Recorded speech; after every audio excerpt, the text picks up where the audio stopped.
before we get into what we're going to create today, I want to show you a couple things. So we've started talking about design and layout and how to put things, like where to put things upon your creation. So we're going to do that. I'm going to show you how to do some guides so that when you place things on there, you kind of know where to place them. We're going to just do a rule of thirds guides. So if you go up to, come on, I don't want that. Yeah, don't go up to the bird. Go up to View, and then we're going to go to New Guide Layout. So View, New Guide Layout. And that's going to give you, yours is going to be a little different than mine. It's going to give you like a number of, like to give you a number of columns, like 8 of them or something. You have like 8 of them, so it gives you something like that. And it also has some gutters in there. What we're going to do is we're going to make a rule of thirds. So we're going to do a 3 by 3 without any gutters. Now if you had some gutters in there, it's going to show you like little lines with the, like it's almost like margins within your document. So that means, so like if you're going to put in pictures or something, you want them next to each other, that would align those perfectly for you. So a lot of times, or if you're doing like text and you want like a gutter or margins in between those, that's what the gutter would be for. But we're going to take the gutter out. So we're just going to do 3 columns and 3 rows. So just 3 columns, and then put a check mark in rows, and do 3 rows. Yeah, with no gutters. See, this one did have a gutter on that too, at 0.6, and that gives you the little margin thing. So just take the gutters totally out, just delete that, and they'll go away. So it should give you the tic-tac-toe grid. They give you that. You good with that? So these don't print. These are just guides. Is all they are. So when you go to print, you don't have to do anything with them. They'll be gone. Now let's also do a 1/2 inch margin all the way around. But we're going to do it a little differently because you can set guides up for wherever you want. So if you want to put more guides in between these, you could. So we're going to go up. First, you need to have your rulers. Are your rulers turned on? Do you see rulers around the edge?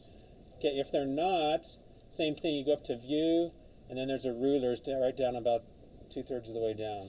So make sure that's checked on. Your rulers will show up. And if you click it again, it turns them off. That's just kind of a toggle switch kind of thing.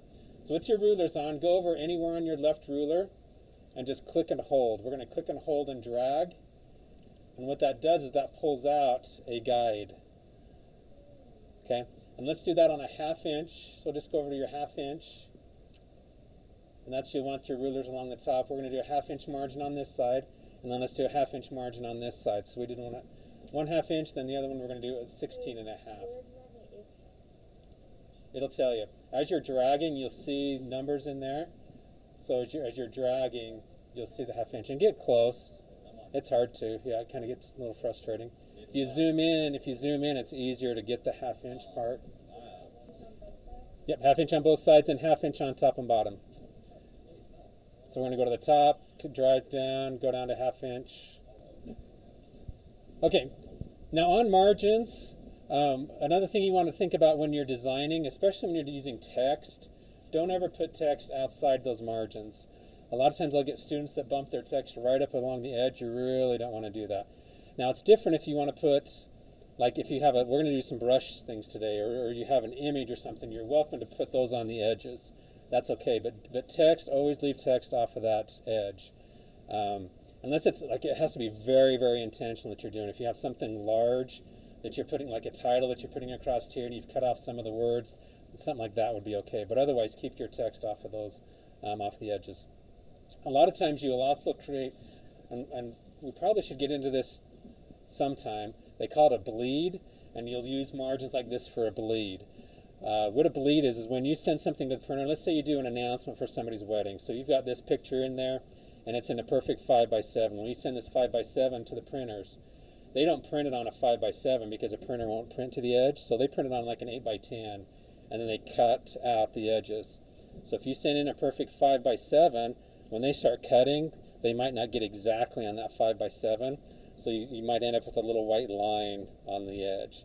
So you do what they call a bleed. So instead of making an 11 by 17, you would make an 11.5 by 17.5. Or a 5 by 7 would be 5.5 by 7.5. And then you edit according to that, but you know that they're going to cut off a 1/4 inch. So that when you send it to the printers, they print on their 8x10, they cut it 5x7, but they're cutting off actual picture part of it. Does that make sense? That's the bleed. You've gone over the edges. So then you'll have a perfect edge-to-edge picture. You won't have any white lines or anything on that edge. That's kind of a quick throw at you what a bleed is. Okay, but they'll ask you that if you go to the printers. They'll say, you know, they want to bleed on that so that they can cut it off. So, anyways. So with that being said, as you start designing today, make sure you keep your text off the edges. We're going to play with brushes today, so go ahead and click on your brush tool. Let's actually first go to go and create a new layer. So go and create a new layer, just a new blank layer next to the trash can. Just make that just a transparent layer, so as we're editing, we can delete it or go back, or whatever we want to do. Okay, so everybody knows about their brushes. We played with our brushes a little bit, and everything we do today on the brush we'll do the same thing with the eraser tool too. So the brush always paints with your foreground color, and then how do I increase and decrease the size of my brush? Brackets, right? We've done that quite a bit. So use your brackets, and that'll increase and decrease it. Now when you have your brush selected, along the top you've got some options. So you've got the home button, then next to that you've got a paintbrush. That one's just a bunch of kind of some presets. But we're going to go to the one next to it. Mine says 300. Hit that arrow down, and you're going to see different. That's where you can increase the size. That's where you can increase the hardness. Now the hardness is how crisp the edge is. So if you take that hardness down, and it looks more like a spray can. It gives you like a soft edge to it. Same thing with the eraser. You probably use that more with the eraser when you're erasing something, you want to blend something. You would take that hardness down quite a bit. Now go down and you'll see a bunch of folders down underneath that. You'll see like general brushes, dry, meaty brushes, wet. Open some of those up and play with some of those for just a second. We're actually going to play some different types of brushes. So go open up Chrome real quick. Oh, I was going to show you some other stuff too. All over the place today. So go ahead and open up Chrome.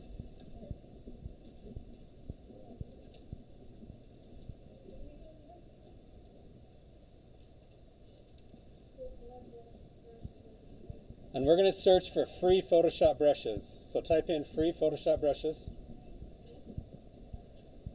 And do a Google search for that.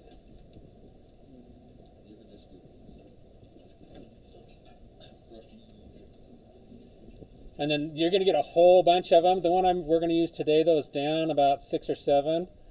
And it's called myphotoshopbrushes.com. So find that one. It says myphotoshopbrushes.com. And go into that site. Okay, so what this is you can upload Photoshop brushes just like we did fonts. And so this site, they've made a whole bunch of like brushes that are free. And they come in all different shapes and sizes. And sometimes you got to think of a brush as more of like a stamp than an actual like a paintbrush. So check out some of these. I have there's like skull brushes, joyful brushes, and if you click on them, like if I clicked on the birds one, if you go down farther, it'll show you what the brush is going to look like. So this one I've got a whole bunch of birds. So kind of explore those for a minute, and I'll show you how to get. Okay, did you find one?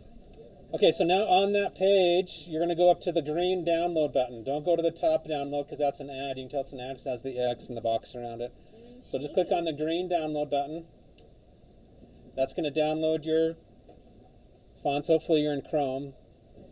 If you're in Chrome, just click on that. Just click on the words. So mine says animal illustration. Just click on the words. That's going to actually open up the folder for you so that you can see what you downloaded. If you're not in Chrome, you got to go to your downloads folder. So once you've got that open, just go open into that. We don't need to extract this one. You just go into the folder itself. What you're looking for is an ABR file. So it'll say .abr after it. Under type, it'll say ABR. It's a little bit bigger. You're just going to find that. ABR means Adobe Brush. You're just going to double click on that. And then it should flip you back to Photoshop. If you did it right, it'll flip you right back into that. Now once you're in there, now go to your brushes and scroll down, and you should see your downloaded brush. So there's my, okay, let me show you a couple things that'll fine tune this a little bit. So now you've got we've selected our brush, or stamp, whatever you want to call it, but it's kind of cool, right? Now if you go along the top, you'll see we had the size that we can play with. We did the drop down arrow thing. Go to the next one of that, you'll see a folder. Click on that folder. What that does is that's going to open up this dialog box. This is like all the properties for that brush. Okay, so now the big ones you're going to use are probably the flip X, flip Y, and also the rotation. So you can rotate your brush. If I wanted it to go, like if I flipped it this direction, then that's going to give me my porcupine's going to go the other way. Or I can rotate it, and I can make him go upside down. Okay, there's also all kinds of things in there with noise, transfer, color dynamics. You can have some things change colors and stuff. This also shows all your loaded brushes too in a different view rather than in folders and stuff. Okay, if you notice also along the top you have opacity. So if you don't want it so dark, you can lower the opacity of it and then it's going to be a lot lighter. You've got flow, smoothing, we won't play with a lot of those. You've got an angle that you can play with. There's just different tools along the top that you can mess with. You'll play with this folder more than you'll play with anything else. Okay. No. Okay, so what we're going to do for your assignment today is you're going to play with your Photoshop brushes, of course. So you're going to see, you're going to download, you're going to create an 11 by 17. What you're going to create is a motivational poster. So you're going to have some kind of a quote that you're going to think of, and then you're going to build your poster to go around that by using brushes. So you're going to do 11 by 17. You have to have 3 different brushes on there. So just don't give me like, I don't want 30 porcupines. Give me 3 different something or others. A motivational quote, and then I want you to download a font that fits. Okay, so don't give me Times New Roman. Don't give me Comic Sans. Go download a font that matches. So like if you're doing something with I don't know, whatever it is, like Halloween, you have some Halloween font thought or some Christmas thought. Well, then go get a font that matches that feel to it. And your brushes should match too, so you got a whole overall. If your thought's something about nature, then give me a nature background. If it's something grungy, then give me a grunge background. Whatever it happens to be, just make sure you're keeping it themed. Think about things we've talked about. Think about rule of thirds. Think about symmetry. Keep your text off the edge. Make it asymmetrical, whatever. But do things so that I know that it's intentional rather than just throw brushes on your screen. Okay? And it tells you all that in here. Keep it themed. Make sure you save it as a PDF at the end. And then, again, we'll print some of these off down the road. Okay? Questions? Okay, I'll let you loose. I'll come around and help out, too, as you are starting to create.